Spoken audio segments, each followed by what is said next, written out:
નમસ્કાર મિત્રો, સ્વાગત છે તમારું આપણી યુટ્યુબ ચેનલમાં। અને નવરાત્રી ધૂમધામ ચાલી રહી છે, તો આપણે દરેક વ્યક્તિને આ વિડીયો જરૂર સાંભળવો। તો દરેક વ્યક્તિને આ 5 વાતોનું ધ્યાન રાખવું। શારદીય નવરાત્રી અશ્વિન મહિનાના શુક્લ પક્ષની પ્રતિપદા તિથિની 9મી તિથિ સુધી ચાલે છે। આ વર્ષ શારદીય નવરાત્રી 3 ઓક્ટોબરથી શરૂ થઈ છે। 11મી ઓક્ટોબરે 2022ના રોજ સમાપ્ત થશે।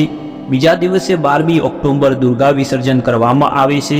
આ વખતે ગુરુવારથી શારદીય નવરાત્રી શરૂ થવાને કારણે માતાનું પાલખીમાં આગમન થયું છે, જે દરેક માણસે ખૂબ જ ખાસ છે। એવું માનવામાં આવે છે કે પૃથ્વી પર દેવીના આગમનથી ભક્તોના જીવનમાં ખુશીઓ આવે છે। આ સમયગાળા દરમિયાન મા દુર્ગાના 9 અલગ અલગ સ્વરૂપોની પૂજા કરવામાં આવે છે। આટલું જ નહીં, મહિલાઓ વિવાહિત જીવનમાં સુખ સમૃદ્ધિ માટે વ્રત પણ રાખે છે। જો કે આ વ્રત હંમેશા નિયમો સાથે કરવું જોઈએ, નહીં તો ખરાબ શુકન આવી શકે છે। આવી સ્થિતિમાં આવો જાણીએ નવરાત્રિના ઉપવાસના નિયમ વિશે।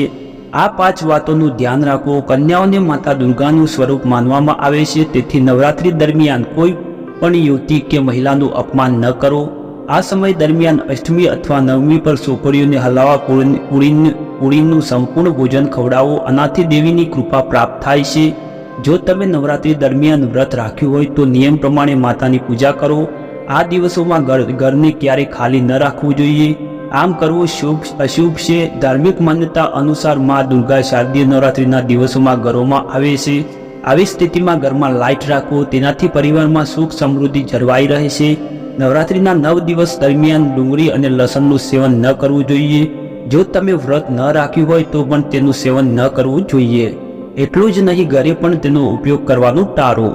નવરાત્રિનો સમય માતાની ભક્તિ માટે સમર્પિત છે। આ દિવસોમાં પૂજા કરવાથી વ્યક્તિની તમામ સમસ્યાઓ દૂર થઈ જાય છે, તેમજ ઈચ્છાથી પ્રમાણિક પ્રાપ્ત થાય છે। આવી સ્થિતિમાં જો તમે વ્રત રાખતા હો તો દિવસના હિસાબે દેવીની પૂજા અવશ્ય કરો।